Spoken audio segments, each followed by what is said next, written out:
Pulse project today.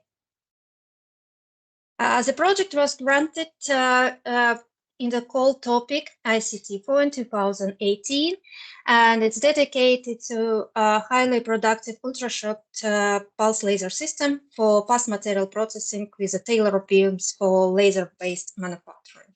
The system should deliver pure accuracy, high power, close to kilowatt or over kilowatt level, and enable the generation, next industry generation for zero.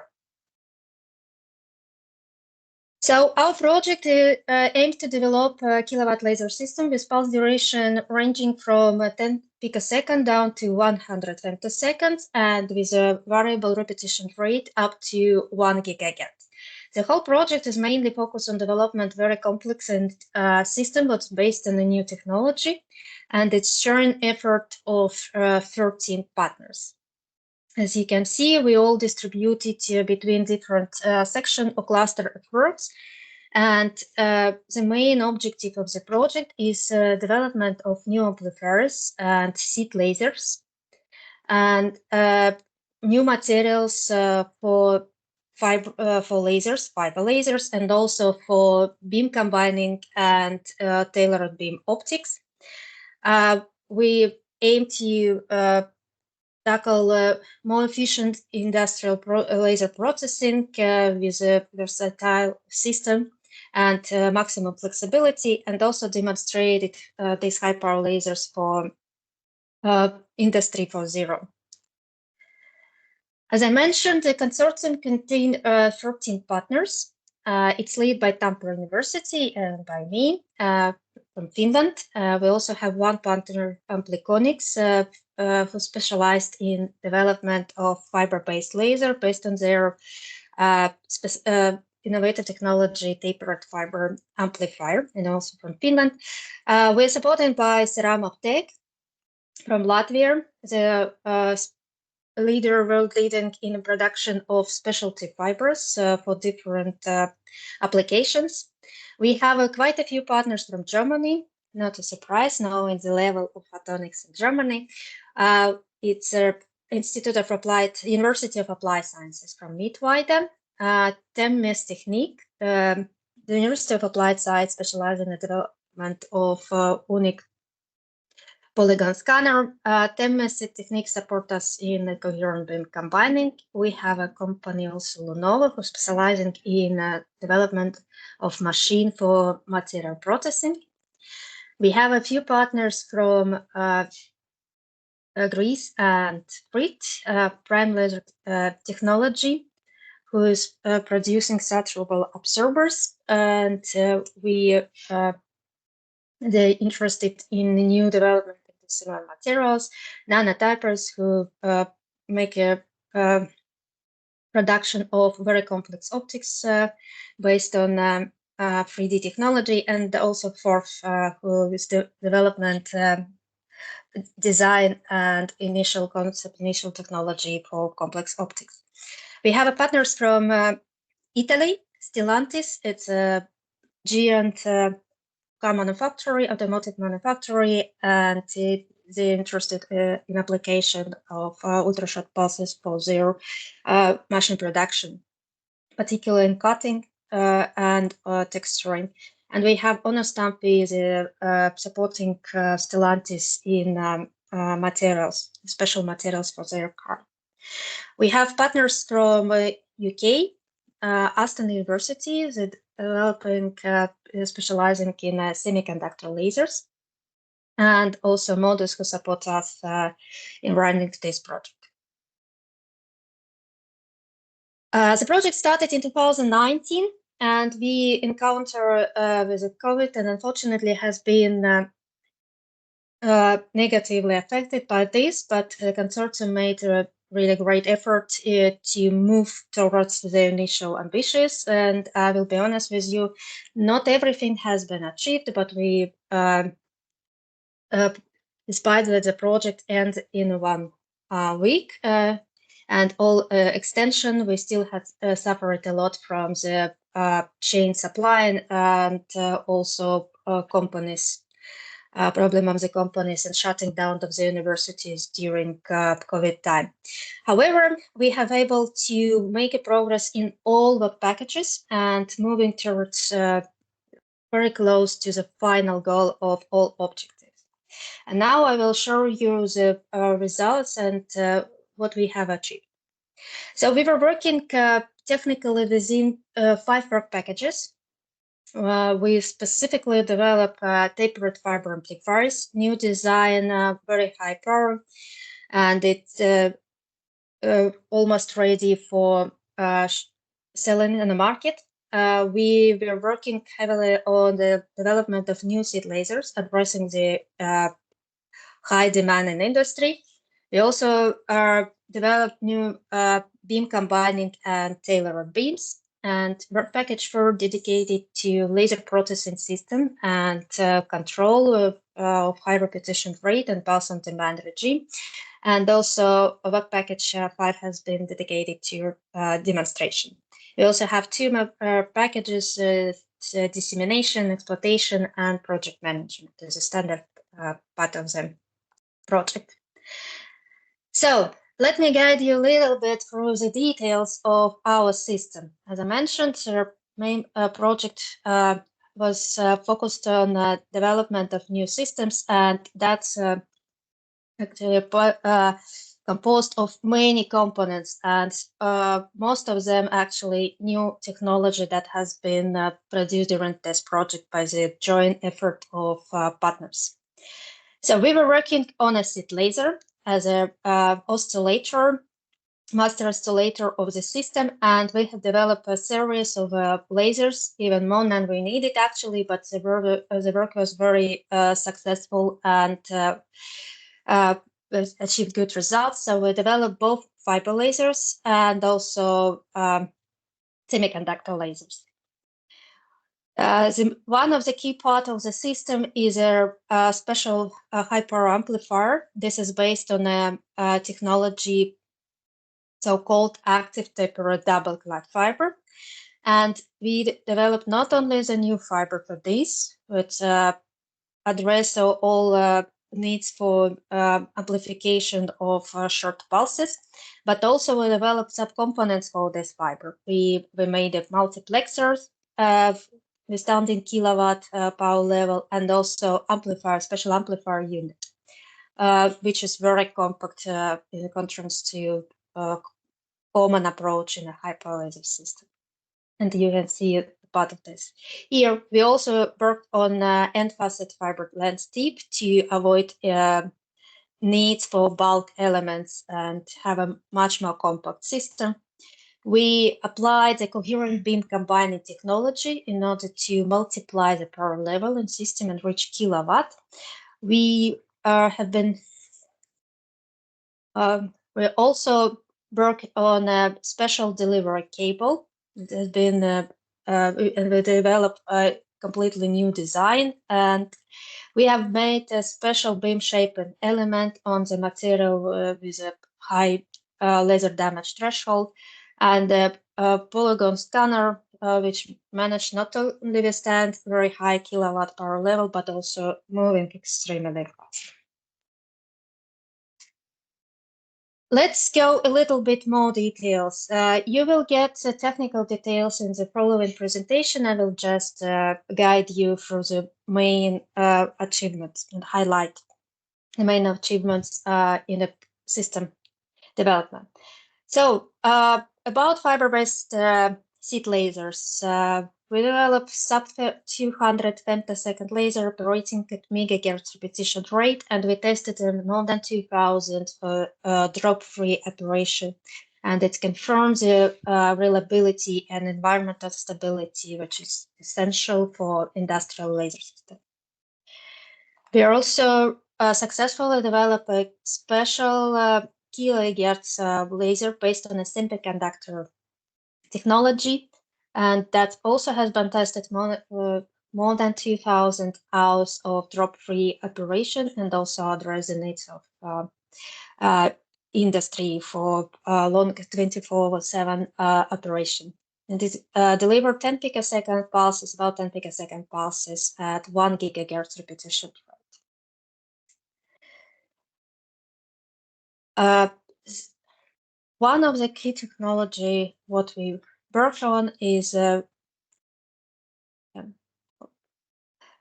tapered fiber amplifier. You will hear more details in the following presentation, but let me tell you just a few key features of this technology. Tapered fiber amplifier consists of the fiber which pore and clad in diameter changing along the length of the fiber. And that's allowed to change mode field diameter, and when the pulse propagates through that, it's considered a continuous chain of amplifiers with increased mode diameter, and this lets not only efficiently amplify the signal, but also mitigate, or not mitigate, but increase the threshold for traditional non-linearity appearing in fiber amplifier.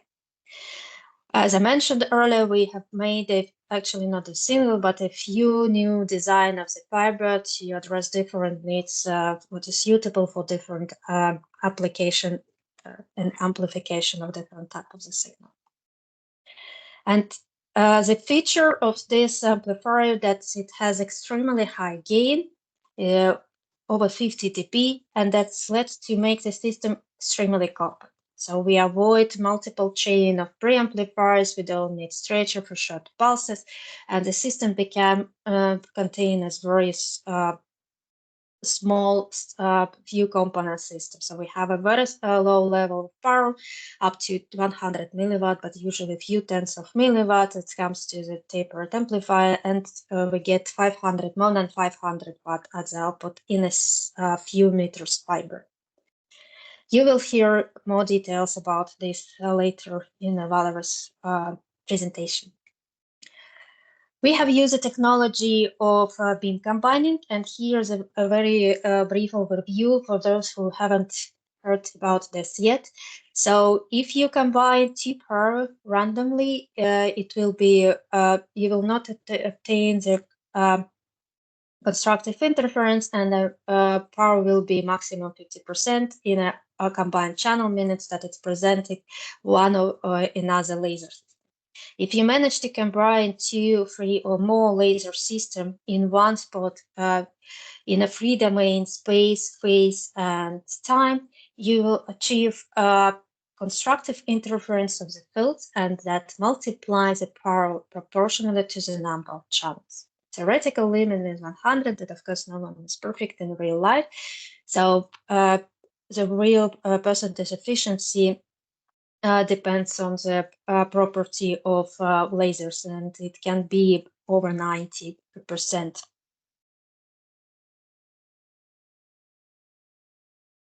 Besides exploiting the technology coherent beam combining in a cooperation with our partner Technique, we have developed also new fast switching of the beam combining.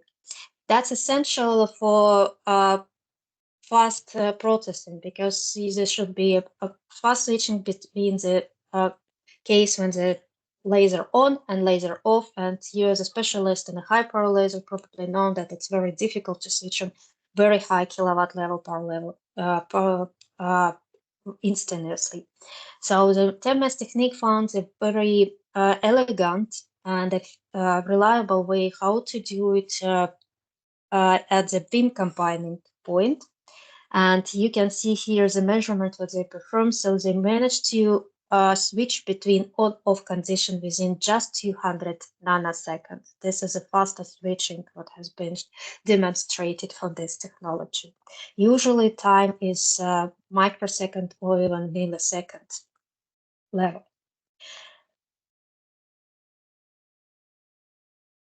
We also developed solid core delivery fiber. Remarkably, to PCF, it doesn't contain the core is a solid, but it's still guided fundamental mount. The core diameter is very large; it's a 40 micron, and it should be suitable for very high power level. It has been checked up to 150 watt, and it shows very good fundamental mode propagation with fiber, and the limit is because it requires the power level limit here is just because it requires the active alignments. We found out that the even commercial lens system what is suitable for high power level with power level increase demonstrates a focus shift. And this fiber doesn't tolerate the focus shift, but it requires adjustment of the focus due to imperfection happened in a lens system. And we are at the final stage of testing of this active alignment, and we will able to go further than this level and demonstrate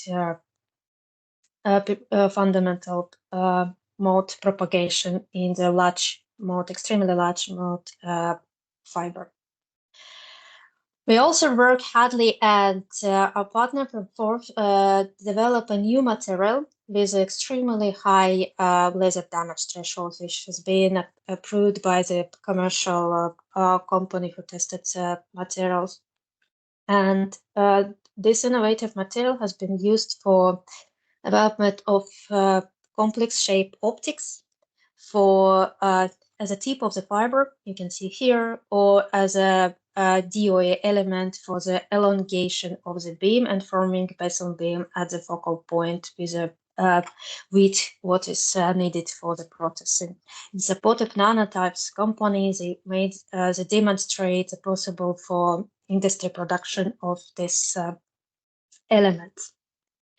We also demonstrate an innovative design for scanners, very fast scanners that are capable to start sub-joule fluence, and also demonstrate scan speed as high as 400 meters per second. This system was used for several material processing, but also tested as itself. It's very elegant and very friendly solution. We can confirm it as a non-specialist in material processing. We tested the system, and it's very easy to use even for laser scientists. Our partner Nova from Germany has designed and constructed a very beautiful machine which is able to control in a 5-axis. This machine can be not only controlled in multiple angles, but rotating the workpieces different direction, but it's also suitable for very large pieces like a chassis of for processing. It's integrated, ready to be integrated with a polygon scanner and also with a laser, and perform very high accuracy and fast processing of different type. Our laser has been developed for 3 main type of demonstration. It's a steel cutting or boron steel cutting, what is part of a piece of metal for chassis in a cooperation with Stellantis company. And also for laser engraving, 3D texturing of the internal interior of the machine. This is in a cooperation with Onastampi and also Stellantis. And also we target laser welding of the similar materials in cooperation with a prime laser technology, and it's as the similar means both different type of metals or even metal and glass. And this is for production of saturable absorbers. And we are highly supported here by University of Applied Sciences, who have very deep expertise in different type of processing. So to sum up the outcome of a PULSE project, we have a new patents in an area of high laser damage threshold materials, new type of special hyper amplifier based on tapered fiber technology, and also fiber-based seed laser suitable for industry application. We have made a demonstrate high power beam combining and also switching, very fast switching techniques and ultra-fast scanning for high power beams and advanced material processing. We demonstrate, design, build, and demonstrate 5 multi-purpose 5-axis process and machine. We have more than 12 publications. Why it's not exact number, because we still have a few things that is summing up and finalizing as a publication, both at the preparation and also and they consider processing in the journal level. And we also be proud be highlighted and recognized by the journal Laser Focus World as a top 20 technology picks in 2020. And by this, on behalf of the consortium, Pulse project, thank you for your attention and happy to answer any questions if you have. Okay, let me stop sharing. And let's then move into program further. We have a next presentation given by Valery Filippov from Ampliconyx company, and he will tell us about the new tapered fiber amplifier. Okay, can you see my screen? Yes. Okay, good. Okay, the topic of my presentation is fiber amplifier with active double-clad tapered fibers. So tapered double-clad fiber, basically it's a double-clad fiber with a core doped by an array of materials which has a conical shape. And most important, its fiber must be single mode in the narrow side, and longitudinal shape. It's a special method. Must be a little bit parabolical and depends from the pump. And this is fiber pump from the both side, preferably from the wide side, in the cladding. And as a rule, seed laser radiation from seed laser single mode radiation launched into the core of the narrow side and propagated in long of the fiber without serious mode coupling until end, and gradually increase, and we can reduce density of amplified signal thanks to increasing of area of active core. This fiber is the concurring concept. Usually it's a large mode area, low Na fiber, a fiber, double-clad fiber with regular cylindrical geometry, but with a low numerical aperture, and they're limited by the technically achievable numerical aperture. Usually it's 0.06, and as a result, the maximum clad diameter typically is 400 micrometers. Tapered fiber has another strategy to keeping single mode propagation in multi-mode core. It's usually a core has a relatively high numerical aperture, about 0.1 or 0.08, but we just launching seed source in the narrow side, and we trying to avoid any mode coupling. That's why usually tapered fiber never actually bend too tightly.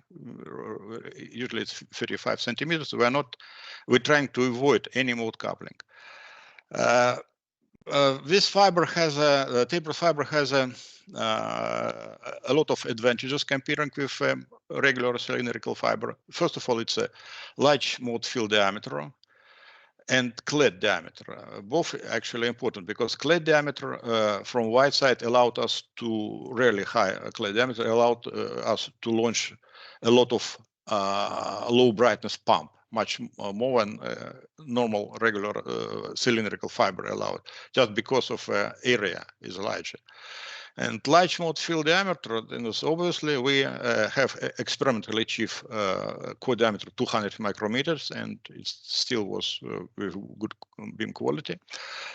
Also, fiber allowed us to get higher double-clad absorption per unit length, because absorption usually it's proportional to the number of available ions, and we don't need actually high concentration. Our strategy is geometry. We can achieve bigger number of ions just using the higher volume of core.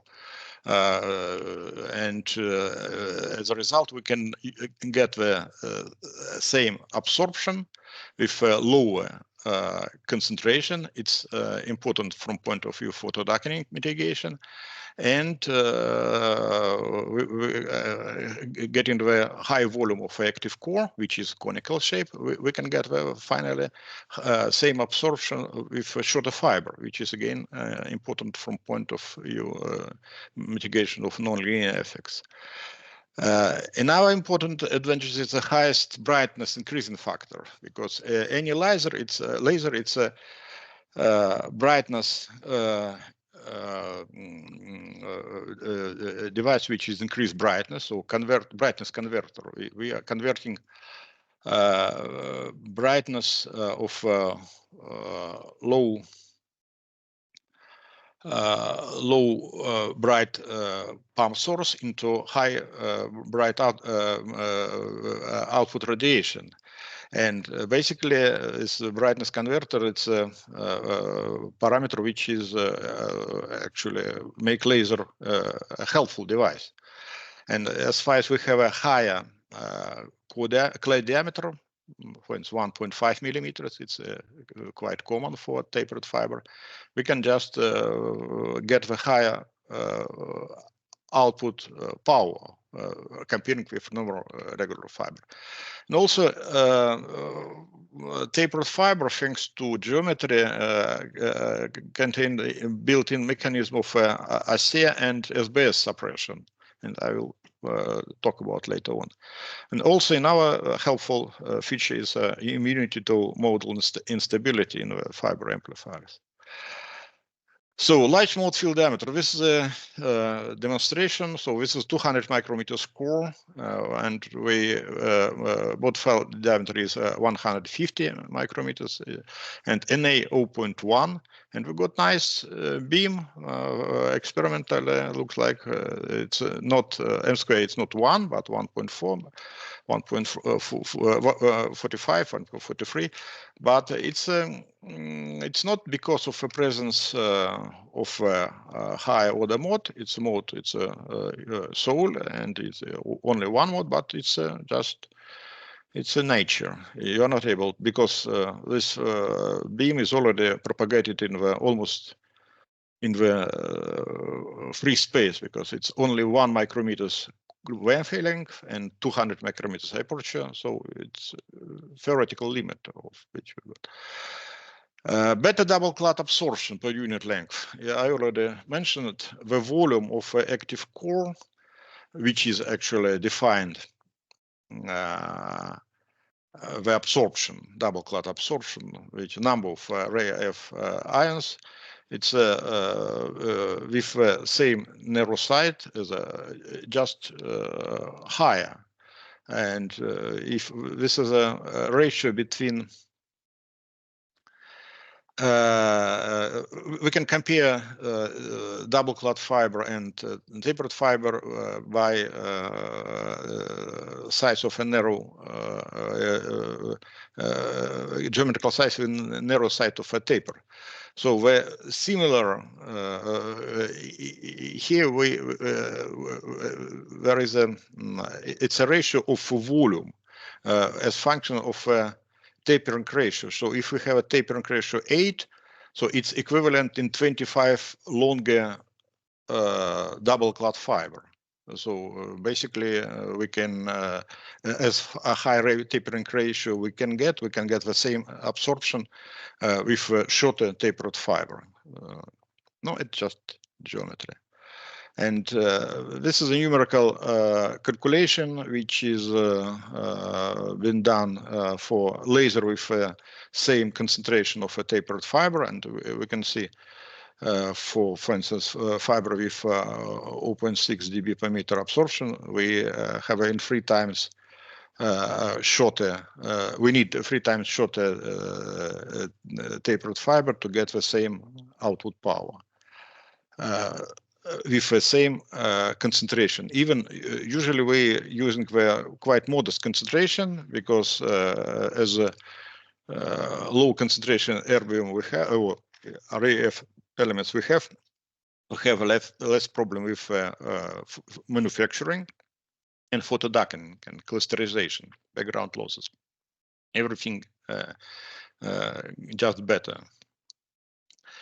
Brightness magnification factor. So as I already briefly mentioned, basically this is the regular double-clad fiber. We're launching a pump in the in the cladding and convert it into the coherent radiation with a high brightness, and this efficiency of conversion, it's proportional to the area of clad to core and numerical aperture of clad to core. So this is just works for double-clad fiber. We're launching everything in the white cladding and getting radiation from the core with low NA. So this is how we do increasing of a brightness, converting brightness. Of course, we're losing the energy of photon because usually a pump must be must have a high energy of photon, short wavelength, but no, it's how it is. And brightness magnification factor, it's a ratio of area of a co-clad and ratio of numerical aperture for co and clad. For tapered fiber, just because we able to make the with the same co-clad ratio larger cladding, it's higher to proportional to the tapering second power, and to our hand there is we are not able to fill all numerical aperture of a cladding because of existence of vignetting effects. If pump doesn't pump propagated in the cladding with continuous increasing of a numerical aperture, and unabsorbed pump in a certain point here, for instance, can be vignetted out of a cladding to a space. So pump must be absorbed before vignetting as much as possible. And to do it more efficiently, usually we underfill numerical aperture of a cladding. So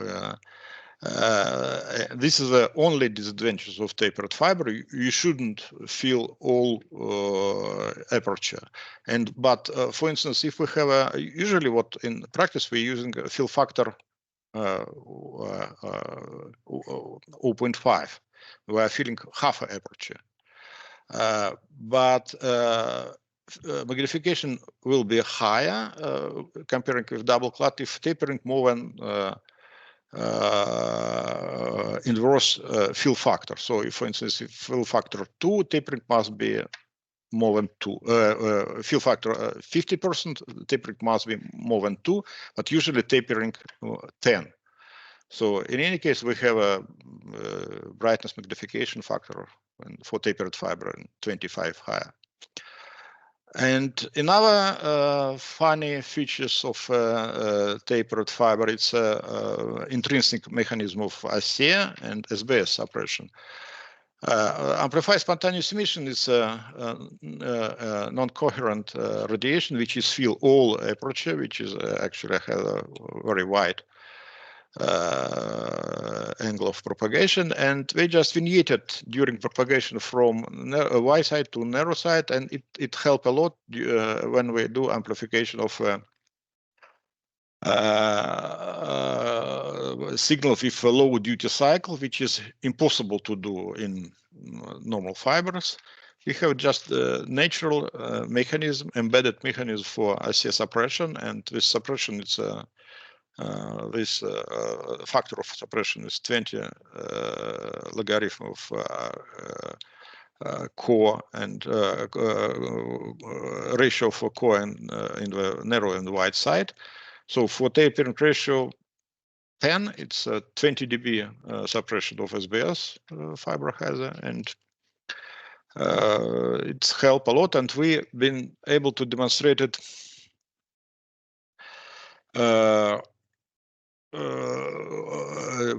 operation on demand of actively cooled switch laser. So we pump laser and pulse generate on demand, which is impossible in normal. The fiber in normal situation, the fiber laser will be, if you're pumping without signal, it will be just burned. And conical shape itself, it's an efficient mechanism of Brillouin scattering suppression. It's well known effect that was published in 1995, and it just bonus for active tapered fiber, because we have just a shape of a fiber which is internally make your extra suppression of a Brillouin effect. So immunity to modal instability. Modal instability, it's a effect, physical effect, which is limited of amplification in the cylindrical normal fibers, like a microstructured fiber or normal LMA, on the level of 250 watt. This effect comes from presence of two modes in the usually in the fiber, and writing the grating, which from a grating as a result of interference of first and second mode. And on this grating there is a periodical exchange of a power, and finally on a certain power we have a in the regular fiber we have a mode coupling, and power goes from fundamental mode to second mode, and it finally leads to oscillation of power oscillation and modulation with frequency of a few kilohertz of intensity out. In tapered fiber we have there is no constant propagation permanent propagation constant, because parameters of a fiber changes along of a length, and each cross section will have a different propagation constant, and as a result with propagation constant difference of propagation constant, which is defined visibility of this modal interference and finally visibility of a grating, changes along of a length. For if you have a core diameter, for instance, 10 micrometers, it's like that, and 100 micrometers is much less. So as a result, we don't have actually mode instability at all, and we demonstrated experimentally 500 watt output power without any problem with mode instability in tapered fiber. It's just thanks to geometry of this fiber. So on the base of this concept, double-clad fiber with tapered geometry, we demonstrated numerous of different kind of devices. And for instance, I will give you 3 examples: actively cooled switch nanosecond fiber laser, green picosecond laser for Raman spectroscopy, and high power large mode area amplifier, which is actually a subject of this project from our side. And later on, we will next speaker will talk about this amplifier with more detail.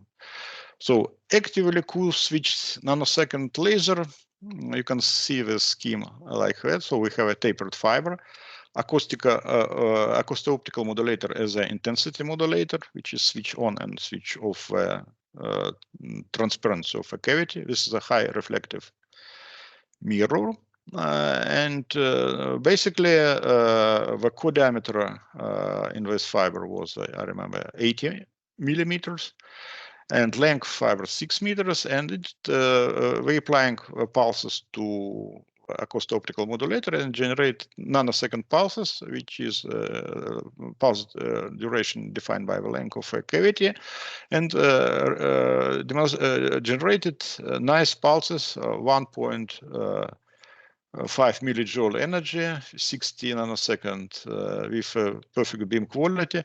And here you can see the laser operated in on-demand regime, which is very unusual. It's thanks to this property of ASEA reducing. We can just switch off, close the AOM, and nothing happened. Terrible. Laser just generate noise, and after on, and it generates a pulse. So peak power. It's a simple configuration, reliably working, and quite nice demonstration how it's possible to use actively Q-switch laser. So we got 1.6 millijoule and 25 kilowatt peak power from this scheme. Another very promising feature of tapered fibers, it's you can amplify very narrow line a signal without broadening because of resistance to Brillouin scattering, and usually broadening amplification accompanied by broadening. For some amplification, for some applications, for instance, Raman spectroscopy, it's necessary to have a simultaneously high peak power and narrow line, which is it's a inherent contradiction, because you can get the narrow line seed, but amplification in the regular fiber accompaniment by the broadening of a line due to non-linearities. Tapered fiber allowed us to avoid non-linear effects because we have an increasing core, and we can do amplification without broadening. And here it's a demonstration of this positive property. So we have a seed laser. It's a gain switch diode, 50 picosecond, and if pulse duration, no, it's 87 picosecond, and it's amplified by 2 stages of amplification. Basically without a serious broadening, because it's low power amplifier, and after that 1 stage in the tapered fiber, and we are getting the after doubling frequency to green, because keeping the line more or less the same. So bandwidth, it's on the level of original laser. It's between 50 picosecond depends to 15 picometers to 100 picometers, 150 picometers at 1 megahertz rep rate, which is very important for Raman spectroscopy. It's necessary to have a high energy and narrow line. It's impossible to get the same result with using the regular fiber. So, and you can see the output with the green radiation which is emitted in this. So we can get a narrow line with 100 kilohertz and 125 kilowatt peak power in green, which is actually a world record. And the same, we got up to 12 watt and 12 microjoule in the pulse. Which is make this laser very attractive for measurements Raman spectroscopy. We make the product on this on the basis of this experiment. This is a Ampliconyx Spica green laser with its specification for measurement of to make fast chemical analysis or whatever what you want.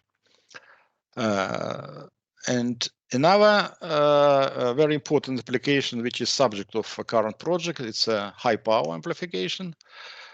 So as Regina already mentioned, we gain of tapered fiber allowed to make the very high gain.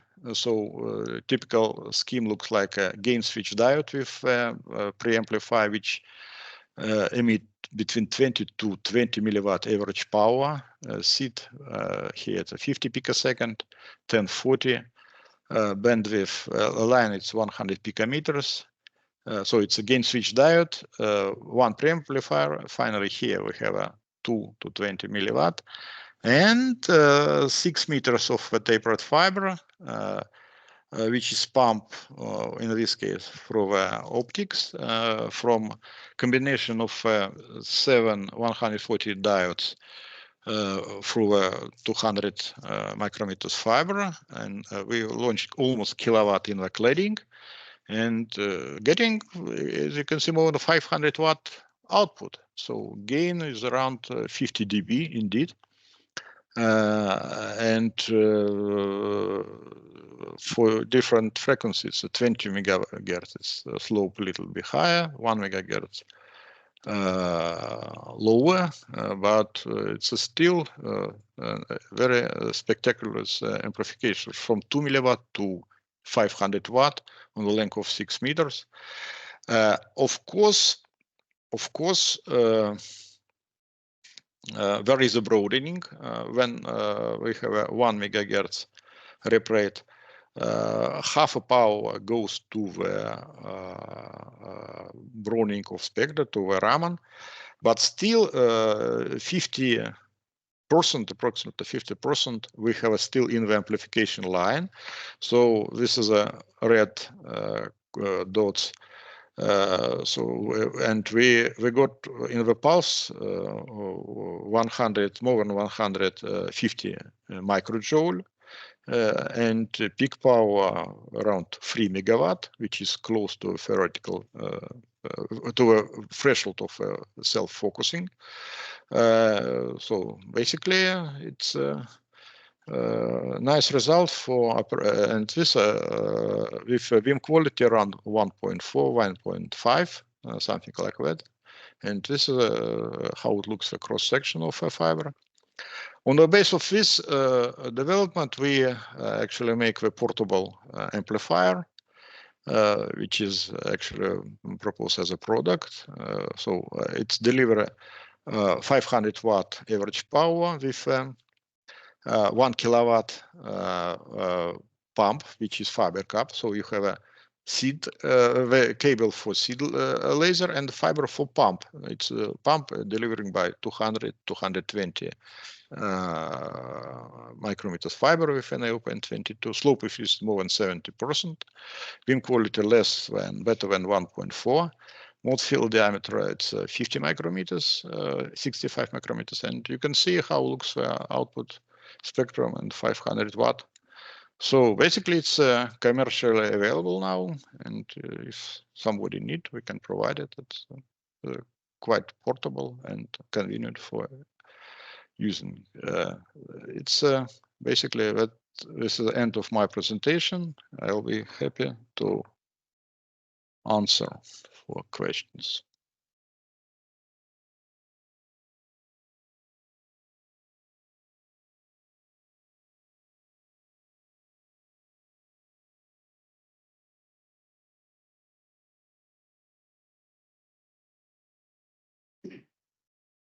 Okay, Marwan, please. Yeah, I have a small question actually. Yes.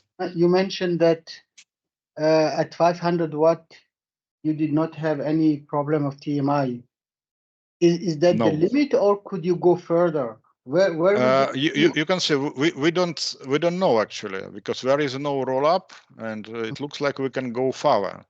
But we haven't seen. We have a publication 2-3 years ago, which has been focused on the TMI in the tapered fiber. In that moment, we have a we've been limited by pump, and we got 450 watt without TMI, and now we have 500 watt launching 1 kilowatt. We haven't seen any mode instability.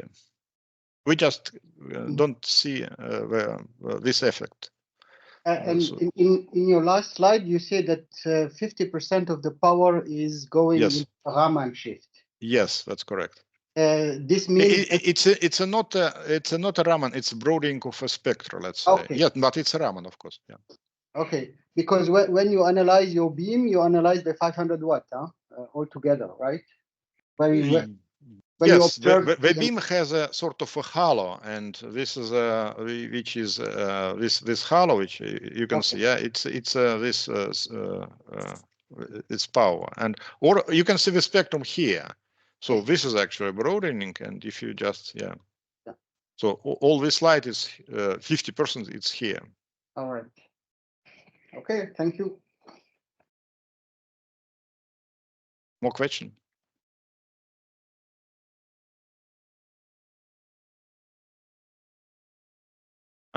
I think Hossein will give more maybe details about this amplifier because he is working with it.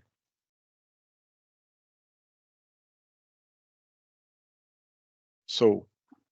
Okay, it looks like there is no more questions. Then I propose we move forward a little bit ahead of time. That's probably positive, but let's see, will we keep this ever featured? So next in our program is Hossein Fathi from Tampere University, PhD student from Tampere University, who is working with a coherent beam combining based on the large mode area fibers. Hossein, please. Valery, can you stop sharing? Yes.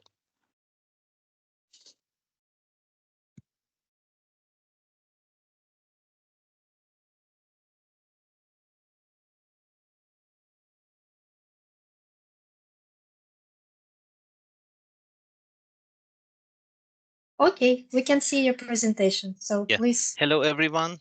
My name is Hossein Fathi. I'm a doctoral student at Tampere University. And the topic of my talk is coherent beam combining.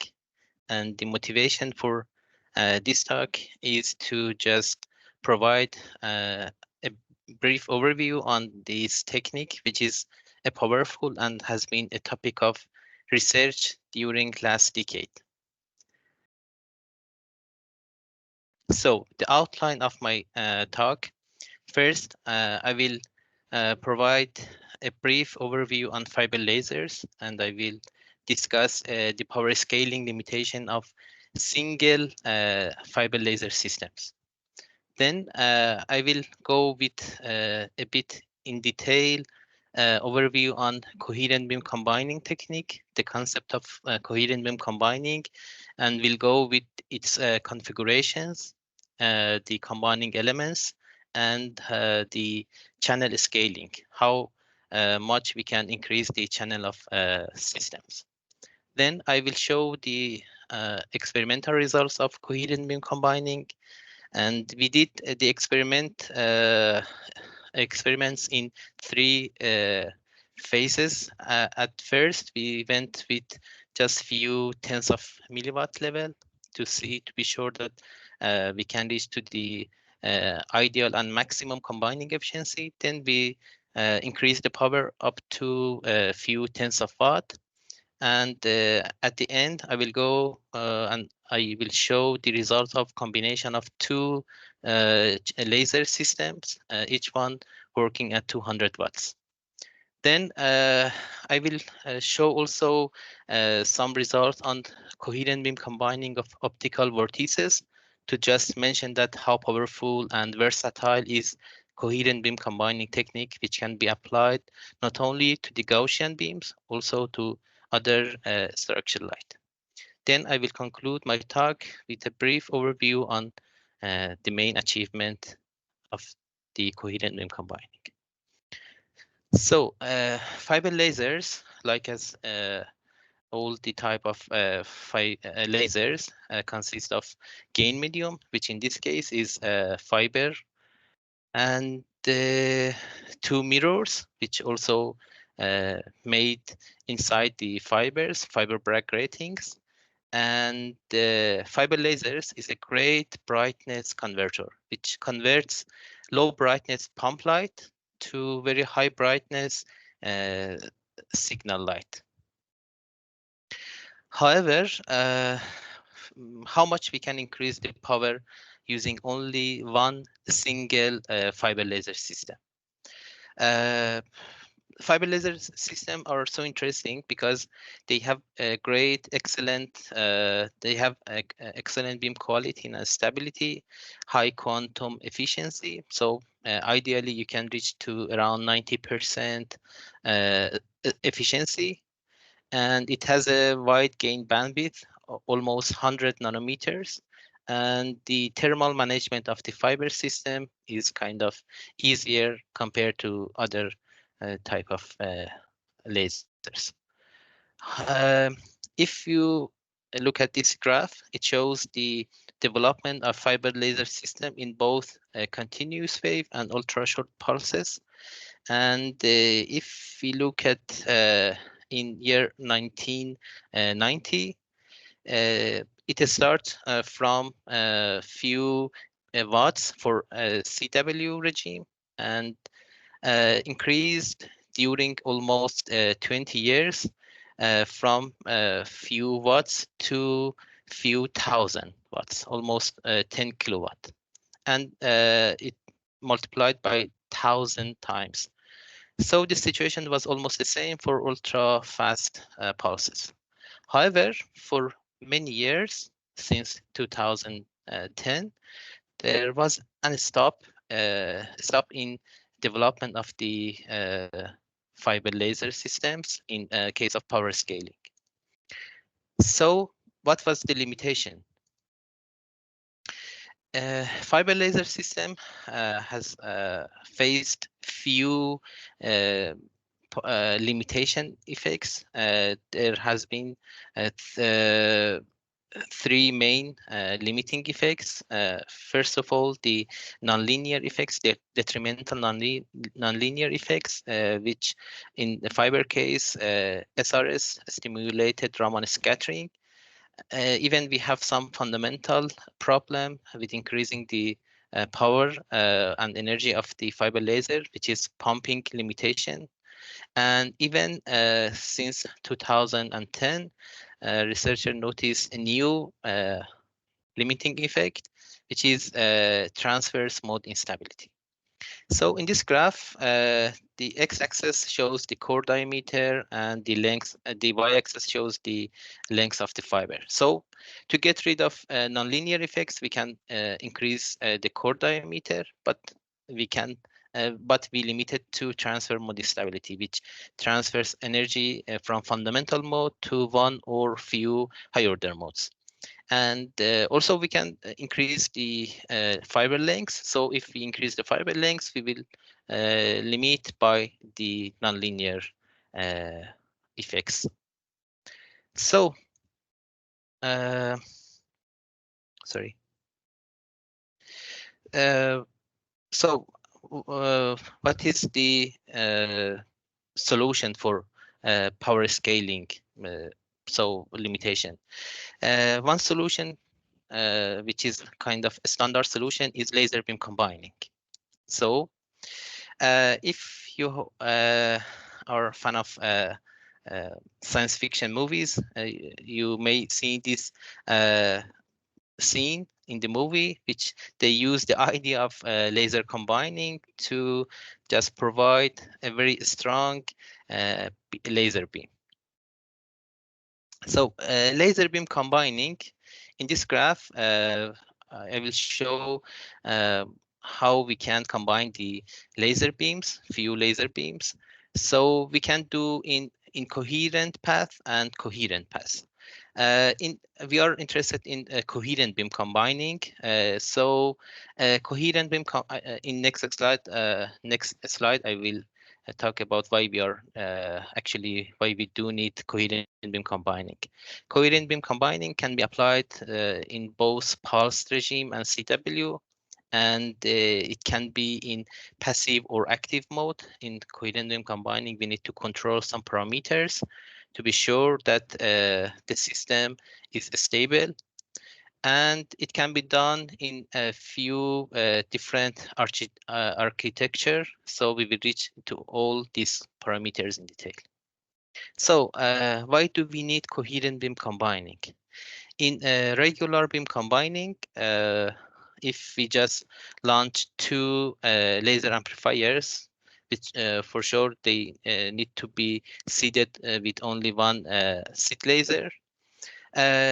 In coherent combining, each beam 50%, if we consider this is this splitter as an intensity beam splitter, 50% of the laser 2 will reflect and 50% will transit.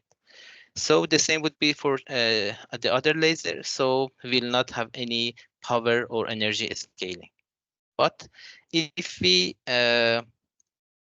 go with coherent beam combining, and if we have control on some parameters, which I will discuss in next slides, we can make and made system to just be reflective for one channel and totally transmittive for the other channel. So at the end, we will have a double power at one port of the beam splitter.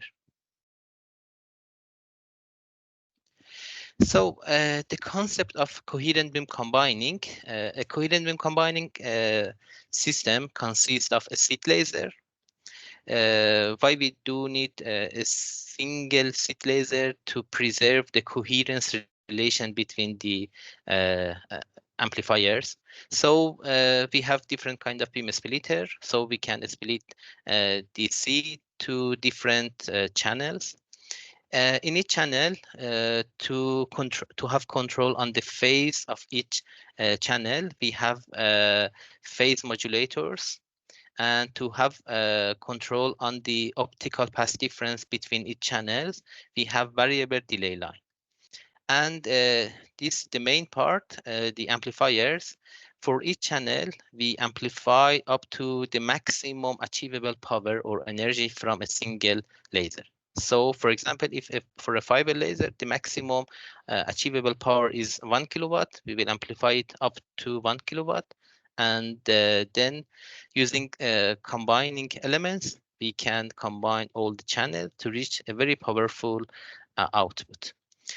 So to be sure that system works stable and the combination is running in perfect way, we get a sample, a feedback to the controlling system to have control on the phase and optical path. So for controlling the optical path difference, we use variable delay line. These are kind of commercial stuff, which can provide up to 600 picosecond delay. So for phase controlling the phase, we are using phase modulators. This also is a commercial one. And for controlling a system, one of our collaborator, Tampere Technique, they already provide us the customized control system. And one important thing in coherent beam combining is to make sure that you put all beams kind of have overlap between all beams. So to just control on the angle and to the pointing of the beams, we are using also the active alignment systems, which also provided by our collaborator, Tampere Technique. So let's go to the configuration of a combining system. Combining system can be done in tiled aperture. And what does it mean? We can just put laser amplifiers side by side to each, close to each other. So due to propagation in far field, we will have interference between the beams. Also, we can just provide the far field using a lens, so we can get advantage of this far field interference using a lens. Also, this can be done even in multi-core fibers. However, the other configuration would be field aperture. So in field aperture, we make sure that exactly both beam or the beams completely overlap to each other. So we can go with polarizing beam splitter as a beam combiner. So we can just put one laser in vertical or horizontal polarization, and the other one in exactly in 90 degrees difference, so we can have a combination of both. Or we can go with intensity beam splitter, which is the technique and the setup which we will use in our experimental techniques, experimental results. And we can also go with diffractive optical elements. So we can just launch few lasers to DOE, and we can have one single laser. Also, we have some side bands. And the other new combining elements is segment mirrors, which using two mirrors, which one is highly reflective for all part of the mirror, and the other one is partially reflective. So in each reflection, the first beam combined with the other one, and then the combination of these two combines with the third one, and so on. So coherent beam combining can be done in a spatial also configuration. So what does it mean? So we can just separately amplify each channel up to its maximum achievable level, and then in a space, so we can combine them in a tree-type shape, and we can just reach to one single beam. Or to get rid of the peak power limitations in only one amplifier, we can just divided pulse in, for example, 4 pulse. This technique is divided pulse amplification. So with putting delay lines in a system, we can split one single pulse to 4, and then amplify those 4 pulses in an amplifier to get rid of the limitation of high peak power. Then do the combining stage, which kind of is exactly reverse to the division stage. So we can combine 4 beams, 4 pulses to only one single powerful pulse.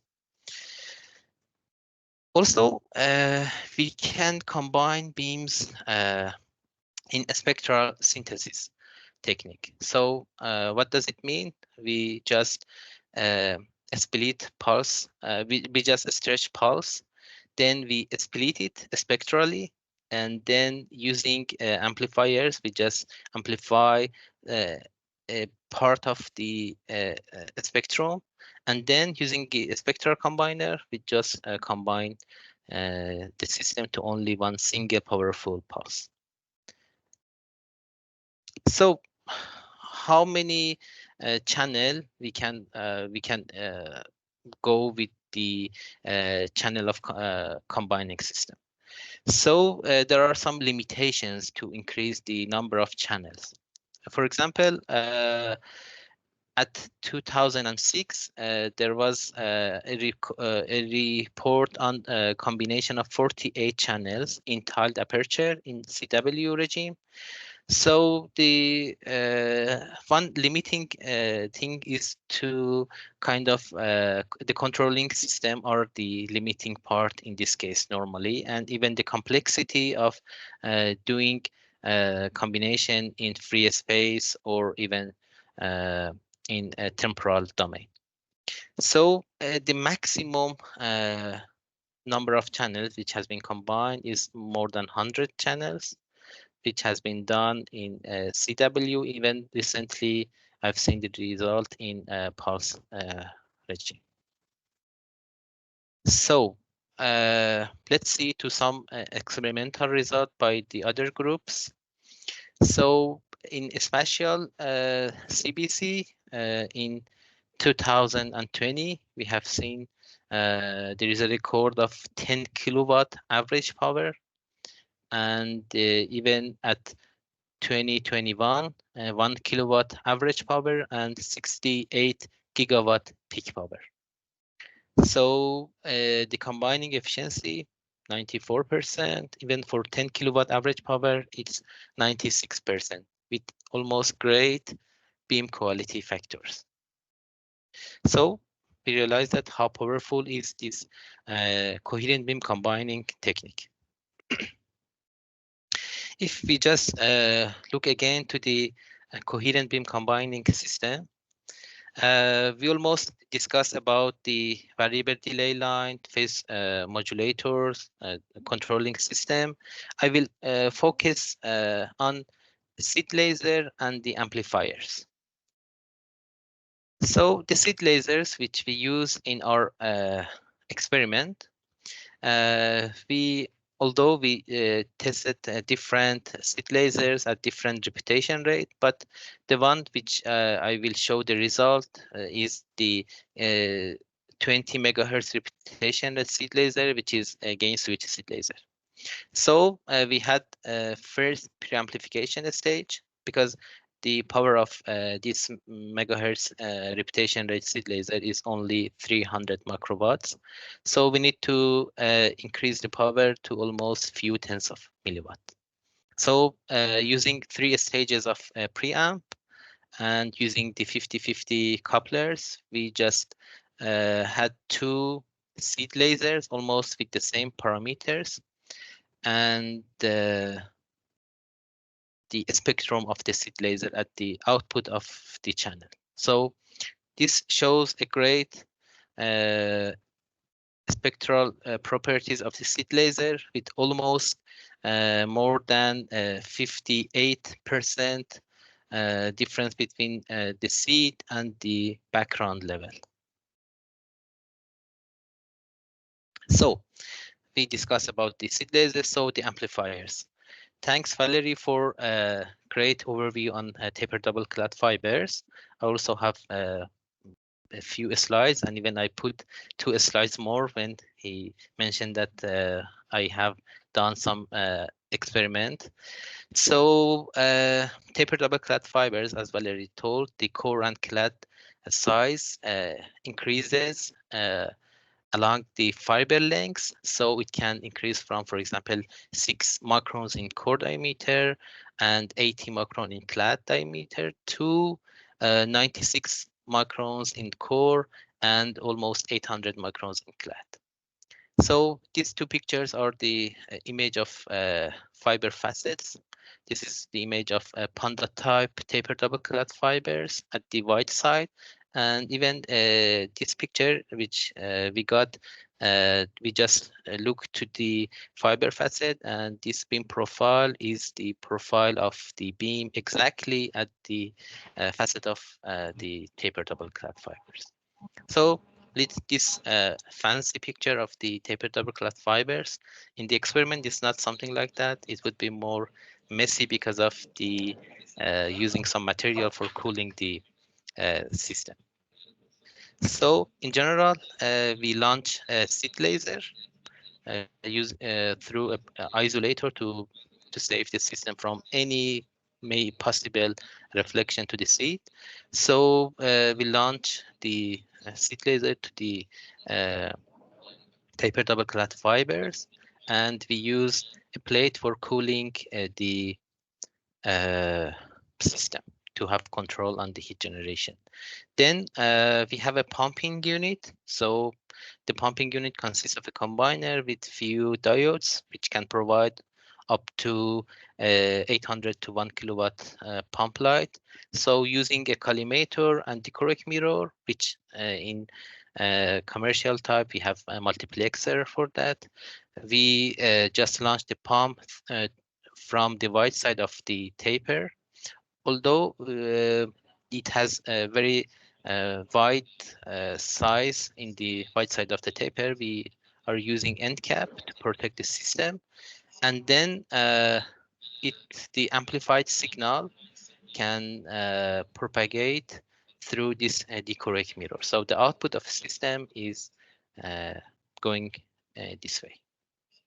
So I just put these 2 slides to just show the latest result on amplification using tapered double-clad fibers. With tapered double-clad fibers, we managed to get more than 560 watts output power. We are preparing this result for publication. So we got almost a great beam quality at the maximum power, and this is the near field image of the beam. So we got less than 1.4 beam quality factor, and even we checked the polarization, the degree of polarization. The degree of polarization was almost more than 93% at the maximum power. And the taper profile and even power facet of the taper. Even we look at the spectrum of the amplified power at 554 watts. So you see that almost more than, if we just look at here, more than 25, around 30% to this level. And the slope efficiency is more than 78%, which is kind of perfect for these laser systems. So going back to CBC of low power. So as I told, we did a CBC experiment at 3 stages. At first, we just launched at few tens of milliwatt.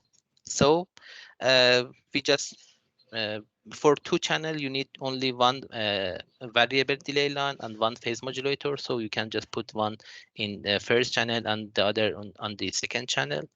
So using 2 collimators, we launched the beam, and to be sure that we have perfect coherent beam combining, we need to have control on the polarization. So using a set of quarter wave plate and half wave plate in each channel, we made sure that polarization is exactly in linear and state, and even we did for the other channel.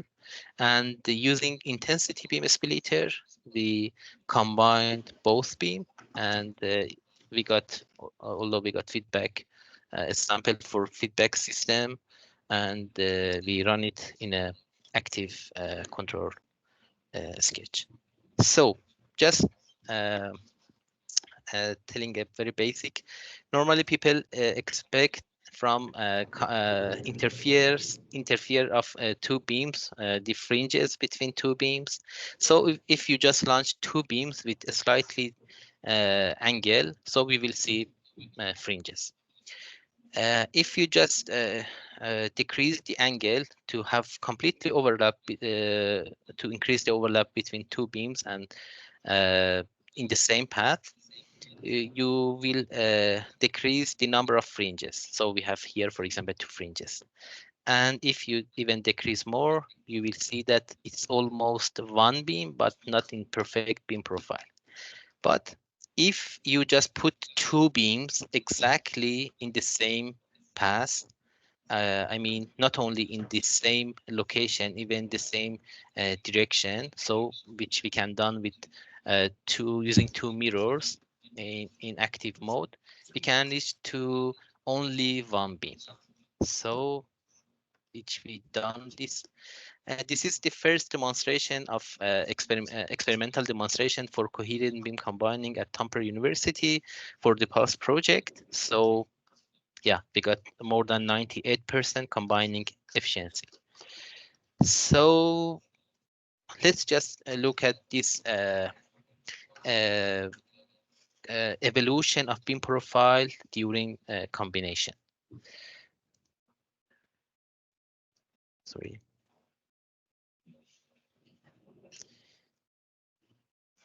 Okay, so now the combination is running and the control system is on. So you can see only, there are 2 beams, so you can see only, I will repeat it again.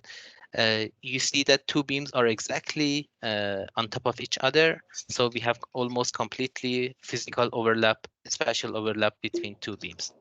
So, and the phase control system is on. So we are seeing now the phase control system on. So when the phase control system is on, we will see a random interference between 2 beams. But when it's on, so we can see a completely stable beam. Yeah. So this is the evolution of beam profile during combination. So even at some point I just block 1 channel, it will reach here. Yeah, this is, for example, at this point is I just block channel 1, so you can see channel 1, and you can see the profile of channel 2, and I just take it out, and immediately the phase control system controls the combination. So Yeah, let's go to the next. So we got a great combining efficiency. Just as a reference to this technique, 98% combining efficiency, which already it was good. So we decided to go to combine two 10 watts amplifiers.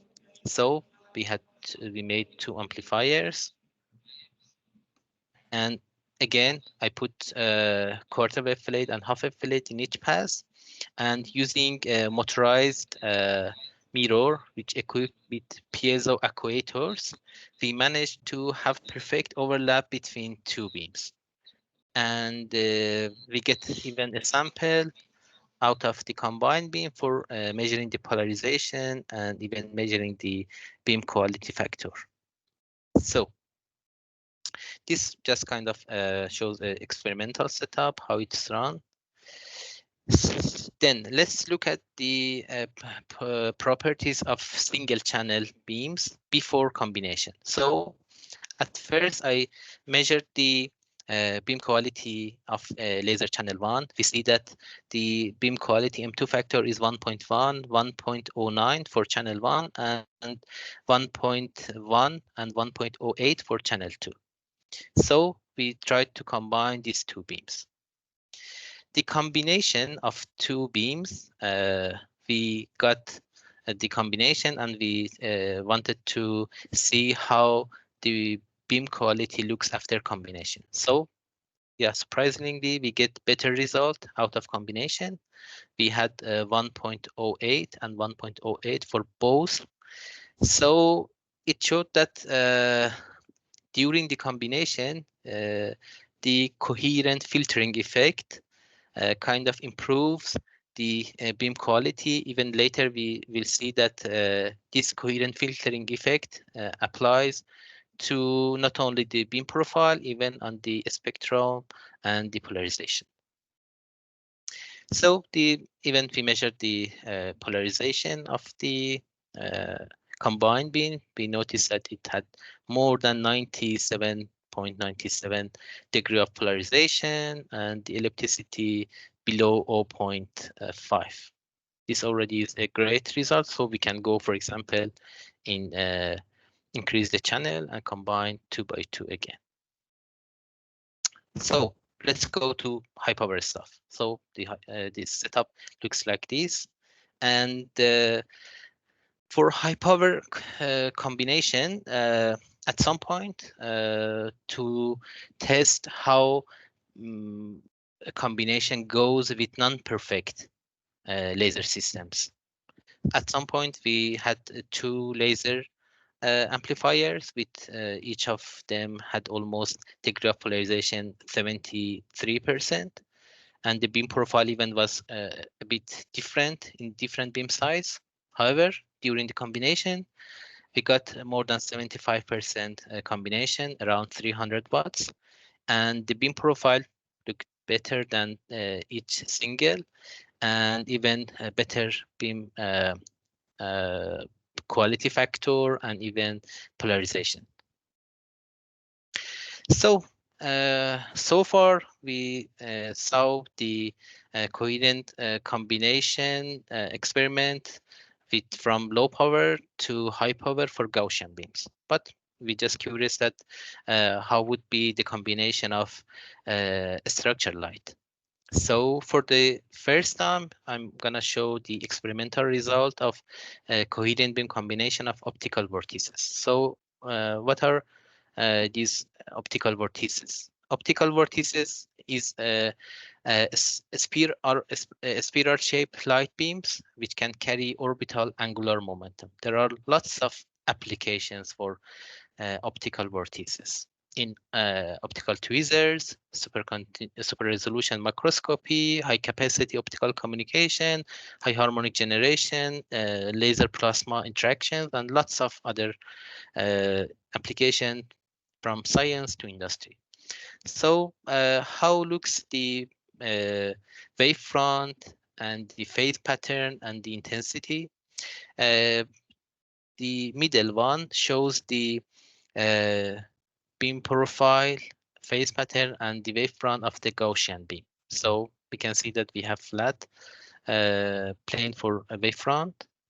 However, with optical vortex number 1, order 1, we have a donut shape intensity, which with a singularity in the middle, and the phase pattern starts from 0 to 2 pi when you're sweeping from 0 to 360 degrees. And this is the how wavefront looks. And so with increasing the numbers, you will see twice changing of the phase between 0 to 2 pi. And even the size of the donut increases, and even it can handle twice orbital angular momentum compared, for example, to the first order.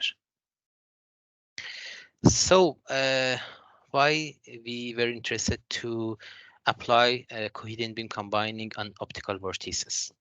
So for generation of optical vortices, you can just use a few standard techniques. For example, you can use a spiral faceplate, double pitchfork diagrams, special light modulators, SLMs, couplets, twisted fibers, but each of these techniques has some pros and cons, and all of them faced some power limiting limitations, power scaling limitations. So we thought that, okay, we established the technique, we applied for Gaussian, let's apply for optical vortices. So again, the solution, we just went with coherent beam combining. So the scheme for coherent beam combining of two optical vortices. So we used again a 20 megahertz repetition rate slit laser. We divided in two. We had amplifier stages, and then we launched the Gaussian beam to SLMs. We had two SLM to just generate Gaussian beam to generate optical vortices out of Gaussian beam. So we launched a Gaussian beam to SLM, and then we received in reflection optical vortices. So again, we used mirrors for launching the and injecting the optical vortices to intensity beam splitter. Then get the feedback for controlling system and measurement tools. So at first, here this row shows the phase which we applied on the SLMs and the beam profile of the laser beams for channel 1 for the Gaussian, OAM1, OAM2, 3, 4, and 5, and for channel 2. And this row is the combination of each of laser channel 1 and laser channel 2. So we noticed that we had combination efficiency for the reference of this technique. We had already 98.3, but for OAM1 we had 95.5, and it dropped to 68%. But it wasn't quite good for us. We thought, what is the reason for dropping the combining efficiency? We got an idea to just improve the quality of generation. So if you just look at this the profile of the high order modes, you see that there is at least no good generation in case of intensity. So we just changed the phase pattern to fork patterns, and we got better beam profile for high order modes, and we managed to increase the combining from 95 to 96 for first order, and for fifth order from 68 to 83. So promising. It looks really promising.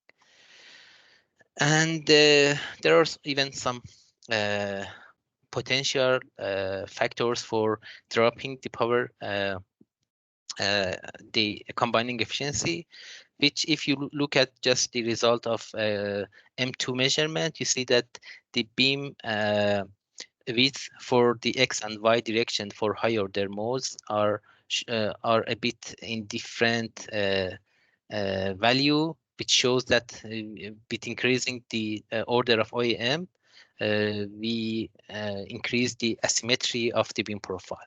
So if we could generate great OEMs, we can reach to better result. So SLMV, the measurement which we run, it was the first demonstration. So it for sure it needs to improve the generation methods.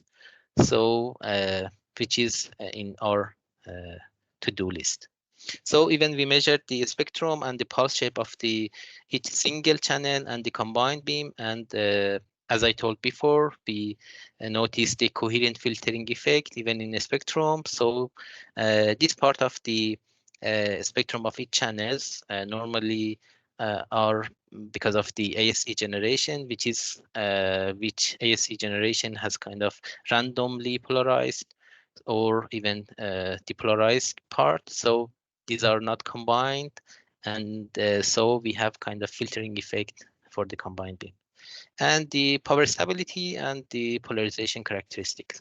The power stability of the system for 20 minutes was quite good. And the degree of polarization for whole 20 minutes running was more than 99%, which is super perfect. And even we didn't notice any deviation ellipticity. So, and the setup for experimental setup looks like this. So we had 2 input lasers. These are the quarter wave plate and half wave plate. We launched the Gaussian beam to SLM. Then we got reflection to the mirror, the OEM generated to the mirror, and using sets of mirror, we launched to the intensity beam splitter, and the same for the channel 2. And then we got a combination in this direction. So this is the profile of the beam for OEM5. So I will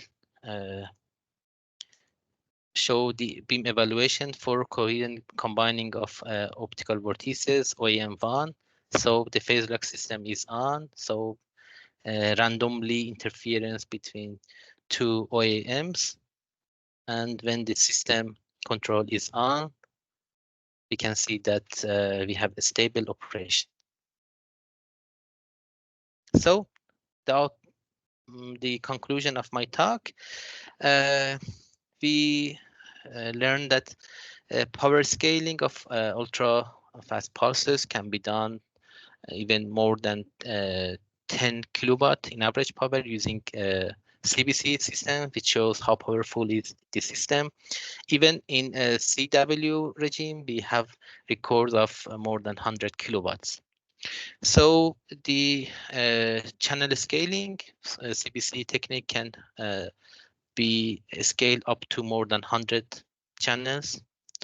And even we showed that the first experimental result of CBC on optical vortices, and we got more than 98% and 96% combining efficiency for Gaussian and for the OEM beams.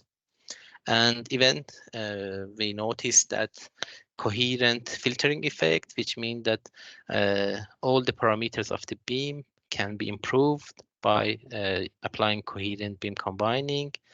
So the combined beam can have better properties compared to each laser system. So this is the end of my talk. I will be happy to answer your questions. Thank you. It looks like, Hossein, you were very convincing and everything is clear for the auditorium. So I propose that we move forward, and the next presentation is about repetition rate flexibility of tapered-based amplifier. Okay, I hope you can see the screen. So in my presentation, I will talk about flexibility, but given the scheme optical scheme we developed together with Ampliconyx company based on their tapered fiber amplifier. You know now a lot of details about what is this and how it operates and what benefits it gives. And I will just show you the example what we have experimentally achieved during this project. So the general idea of results what I present is just to follow the current trends of industry lasers. You know, they're very demanding and they require high power, low price, short pulses, low footprint, and repetition rate flexibility. So everything should be inclusive and be at a minimum price as possible. And we're trying to play in this game, and we working on the system simplification based on the benefits what given by tapered fiber amplifier. So if you look at the traditional system for mainly for short pulse amplification design, it contains seed laser, AOM, a pulse speaker based on AOM for changes of repetition rate, chain of preamplifiers for compensation of losses in pulse speaker, or in order to increase the level given by seed laser, and pre-compensation probably, or in a pulse stretcher, what's the next in the chains, and one more powerful amplifier, and then chain of boost amplifier with increased large mount diameter.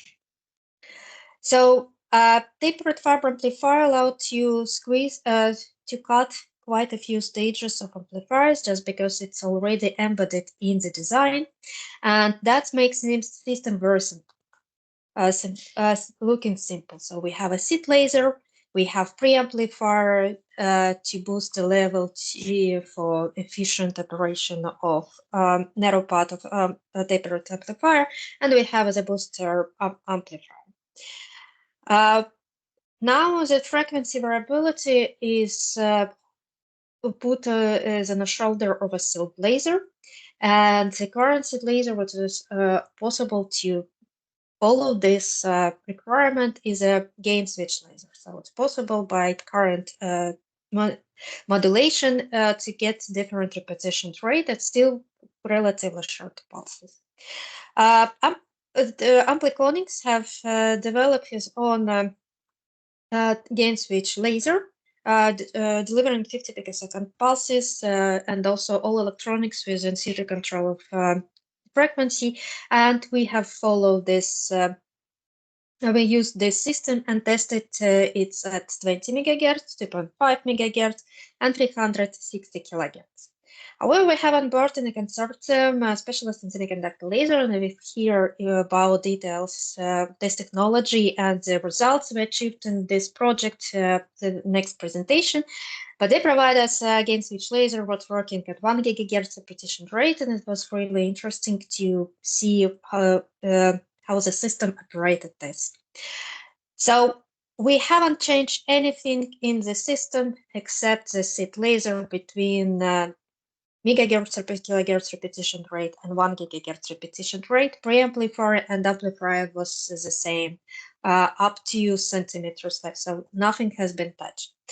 And of course, it applies some requirement to optimization of the preamplifier stage for different frequencies. And this work has been done by Hossein, and we achieved quite good value for all of frequency what we have tested, and enough power level for optimum amplification. So first I will present you megahertz results. Here you can see the seed laser, and by seed laser I mean here the gain switch and preamplifier stage. So that's what it's called. Few different repetition rate starting from 20 megahertz that gives us the best quality spectrum, and of course because of high repetition rate, it's amplifier allowed to get up to 95 milliwatt. With the decreasing of repetition rate, we still consider quite well the main line, but we also increase the level of spontaneous emission. We have a filter in the system, bandpass filter, what cut off the residual part, but we still have something what is very close to the signal, and this is growing here. But the level is not very high, so we still keep quite good extinction ratio between the top of the signal and the spontaneous emission. And for 2.5 megahertz, we achieve almost 2 milliwatt in the same amplifier, and for 1 megahertz, it's twice less. Here you can see the spectrum evolution during the different power level for 2.5 megahertz. We still keep the line more or less in the same wavelength range, but of course we have some sign of nonlinear effects, self-focus, self-phase modulation, what affect on the sides of the spectrum.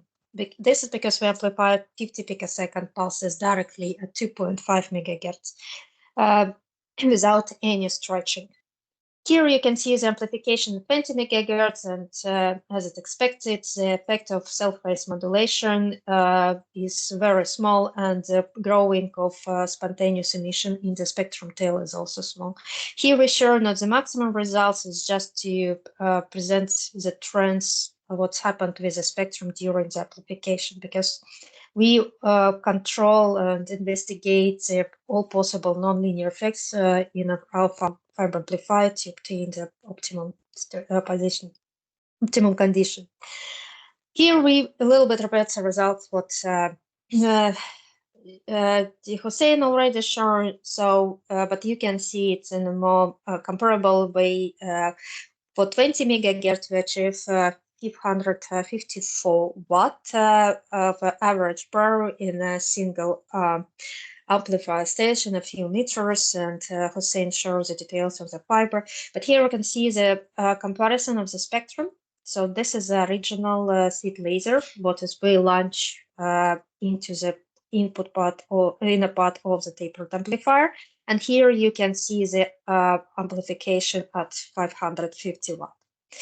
There is, of course, growing of spontaneous emission. This is unavoidable because the volume of tapered amplifier, especially at the thick part, is very high, but we achieve almost 50 dB amplification ratio. But the remarkable part, despite we amplify 50 picosecond pulses, we still see very low level of the Raman. So it's just start to be appeared at 550 watt. We still have a lot of capacity here in order to increase further. And this is a slope efficiency. It's more than 78%. So we can conclude that our amplifier works very efficient, and most of a condition in optimum position. And we start to see at the highest pump level, small signature of saturation, very, very first one. But we still have a capacity to increase further in case if there will be a second pump source. Okay, 360 kilohertz. That's a little bit extreme value. And we wanted to check how the system reacted to low repetition rate in the same condition. Here you can see the spectrum. We amplified up to 50 watt, and mainly it's possible in terms of power, of course, to go further. We still haven't seen any signature of nonlinear effect. Remarkably, there is no Raman, as you can see here, but we stop because as you can notice, there are a lot of spontaneous emission, and that's also carries a signal. So we stop at this power level in order to investigate how much we actually have signal, how much power we have in a signal line. But I will tell about this in the next slide. But here you can see the slope efficiency. As expected, it's a bit lower than for 20 megahertz because the repetition rate is quite low, and you probably know quite well that it's already becoming a big challenge for fiber amplifier because of quite long lifetime of the upper laser level. However, the key point parameters here is just a 3 milliwatt of input power. We didn't see this is what our system gave at 360 kilohertz repetition rate, but still pulse duration is very small. So we can conclude that it's very good results, very high efficiency for so low repetition rate, and then that very compact laser system. We made a careful analysis how much power out of this 50 watt we have in a signal line, and we choose the main peak only, assuming that this is something that unchanged during the amplification. And you can see this this is built in a linear, presented in a linear scale. You can see the tail spot coming from spontaneous emission and also some growing signature of self-phase modulation. After careful analysis, we measured 22 watt, estimated 22 watt in a signal level, and that gives us energy per pulse 60, a little bit more than 60 microjoule, and remarkably high peak power up to 1.2. Yeah. We believe that there is a room for optimization, further optimization. So now Ampliconyx is working on investigation of better parameters for input and also for amplification of this low repetition rate signal. And of course, something what is quite new for laser community is a 1 gigahertz repetition rate. And so far we reached 220 watt. This is intermediate step. There is no limitation by anything to go further. This is just results that were achieved by today, and it's still ongoing. We're working very accurate with a high-power laser system. You probably read that it requires some patience, and rush is very unwilling here. So you can see the repetition, the gigahertz seed laser signal as it is. We need just 5 milliwatt input power for the main amplifier. This is because of high repetition rate, so it's decreased. It's not needed to be high, and this is a pinkish shows the amplified in 225 watt, and of course there is no inner signature of Raman. We at very low peak power energy level, and at the same time there is not yet very high spontaneous emission, so we can conclude that the process until this point amplification goes very a good one. But what we achieve even higher, slightly higher slow efficiency rather than for 20 megahertz. It's close about 80%, and you can see we're really not yet at the saturation level, of course. So we have much more capacity in power, and we will continue this experiment to show at least 500 watt level average power for 1 gigahertz repetition rate. And this is all from my side. So happy to answer any questions. Okay, I assume that silence means that there is no questions, so we can move forward to our program. And the next presenter is Professor Edik Rafailov from Aston University, and he will talk about gigahertz repetition rate laser. Okay, can you see that? Yes, please. Thank you. That my presentation will be slightly different. It's almost no fiber involved in that, but because in our case we just been involved in the development of a high repetition rate, and in this case, of course, semiconductor laser it's become major part. It's a brief outline what I will present today. I will compare different type of semiconductor laser which can be used in this case, and results what we achieved during this particular project. And just very brief reminder how it exists. If we will consider bulk semiconductor material, we will see the density of state like form below. And now if we will increase confinement, and it's so-called quantum well, it's a 1D confinement, it's called quantum wall. You can see that density of state become a step alike. If we will increase that more, and we will move to 3D confinement, it's so-called quantum dot, we will realize that quantum of state, it's become almost like solid state laser. However, real life, it's slightly different, and in real life, we have a much broader spectrum, and this because of different size of quantum dots and the different material of quantum dots. However, using this design and engineering of this quantum gain material based on semiconductor, we can achieve certain parameters which would be useful for different applications. And such laser can provide a very low threshold current and a very high efficiency and broad gain bandwidths. And surprisingly, some of these devices, particular quantum dot, demonstrate ultra-fast carrier dynamics, which is useful for development of mod-lock laser. And so on and so on. Many useful parameters which can be achieved by designing semiconductor laser. Now, this semiconductor laser, it's as we know that we have a conductive band and a valence band. We have a transition through that, and in this case, we can obtain its lasing directly confirming electrical power to optical light.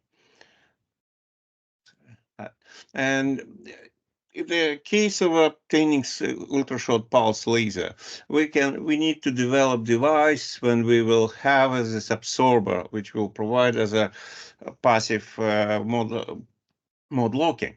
And in the case of semiconductor devices, it can be done very easily by development of a multi-section device. I will demonstrate later how it can be achieved. But as we discussed before, that in previous speakers already demonstrate, we can use as a seed laser with a gain switching. They have a easy to control repetition rate. The major reason is, of course, it's pulse duration, because it would be around above 50 picosecond pulses. In case of a mode locking, we can obtain significantly low pulse duration and significantly higher repetition rate can be achieved if we will use mode locking operation.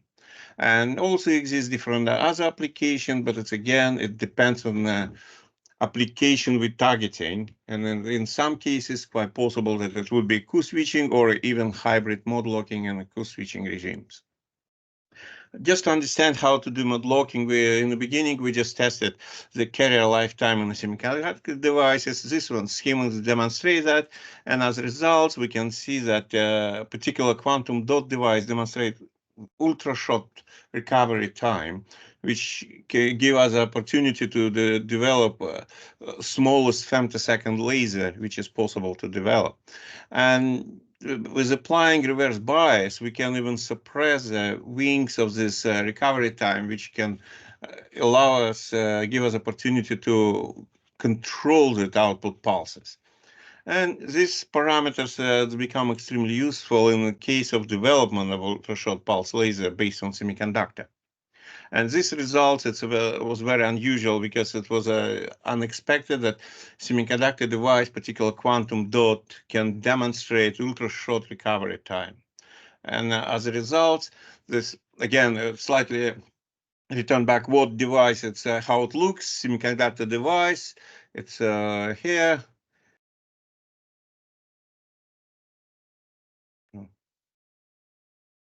But anyway, that the device presented here is a device which usually we're developing to obtain ultra-short pulse lasers. And if we will compare that gain switching device, it can be gain modulation. It can provide us between up to 1 gigahertz. It depends on the power supply. And tunability, it's if we will introduce external cavity configuration, it would be from 200 megahertz to 5 gigahertz. In terms of a monolithic device, its repetition rate can be achieved between 5 and 100 gigahertz. And if in a certain condition, if we will use a harmonic mode locking, it can be increased up to 200-300 gigahertz if it's required. And you can see the difference between monolithic device and external cavity. This one, again, it gives us opportunity to, it's a flexibility in the development of a seeded laser based on semiconductor device. As a result, it was demonstrated that the quantum dot device, semiconductor device, as a 2 millimeter, it's demonstrated we can generate femtosecond pulses directly from the semiconductor. And this one is the smallest femtosecond laser what is possible to develop. And you can see that, however, as I showed before, that quantum dot has a very high recovery time. Why this absorber second section, when we're applying reverse bias, give us a significantly easier to achieve mode locking compared to quantum well device. And in a quantum well device, and just because the recovery time slightly longer than in quantum dot, it's still possible to achieve mode locking, but it's a little bit more challenging. In our case, in this project, it was tasked to develop seeded laser with a fixed wavelengths and a high repetition rate up to 1 gigahertz. And the system which we developed during this project, you can see on this graph, it's external cavity with gratings, which fixing wavelengths, and at the same time device itself has a 2 section, and one section as a gain and one section as a reverse bias. And this one, let's see that laser how it looks again, and what parameters we achieved through this device. It's more than 10 milliwatts average power, fixed wavelengths because it's highest gain in a fiber. What we have wavelengths, the delta lambda, and the repetition rate we fixed in our case 1 gigahertz, but as you can see this by changing the distance between gratings and the gain material, we can do this controllable repetition rate. And a pulse duration, what we observed through quantum well from these devices, it's varied from 15 to 35 picosecond. And you can see that parameters over we have demonstrated very stable mode locking operation from a semiconductor external cavity laser device. And you can see that pulse duration and spectral bandwidth of that. And again, this picture demonstrated very stable mode locking operation from a seeded laser. Again, we just spent certain time to investigate stability, and this parameter, you can see that we tested, and we can see that it is quite stable output power from semiconductor devices. However, in the project, we just claimed that we will use seeded laser below 10 picosecond, and in this case, we have investigated, can we compress this pulse what we achieve directly from laser diode, and in this case we build a 2 gratings compressor, and we have demonstrated that pulse duration we compress pulse duration from 20 picosecond to parameters below 10 picosecond using this compressor. And that's how it looks device what we developed for this project, for Pulse project. And just because it's a very, let's say, commercially driven project and we need to develop device, it's quite important lifetime of the device itself. Why we just investigated lifetime, and you can see that we just tested this mod lock device 2000 hours directly. And you can see this less than 10% fluctuation of the output power. And the spectra, how change spectra in the beginning of this live testing device, at the left figure, and you can see that what happened in the spectra after 2000 hours, but at the same time the power stay similar that as we started. And just to conclude now that what we can try, we can say that passive mode locking of a quantum well laser for ultra-fast operation can be developed, and we developed that. External cavity configuration for 1 gigahertz repetition rate have been demonstrated. Mode lock semiconductor seed laser with a picosecond pulse these also have been demonstrated. We have tested mode lock lifetime operation, and we have demonstrated more than 2000 hours working without failure. And external pulse compression can be reduced by you're using external two gratings compressor, and a stable pulse operation have been demonstrated. And again, this pulse energy are within 10% of variation. Thank you. It was very quick. Happy to answer questions.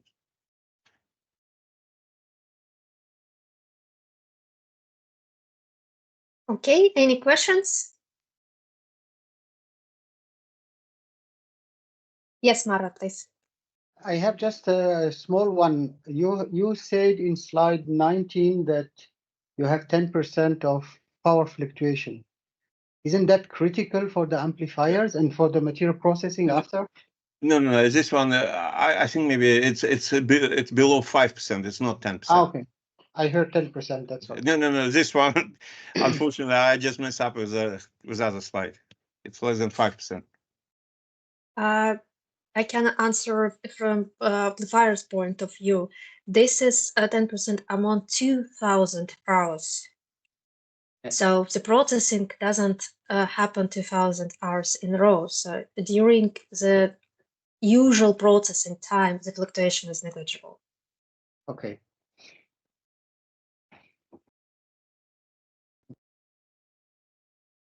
Okay, other questions? Looks like not. Great. So I think we completed the first session and propose to have a 10-minute break.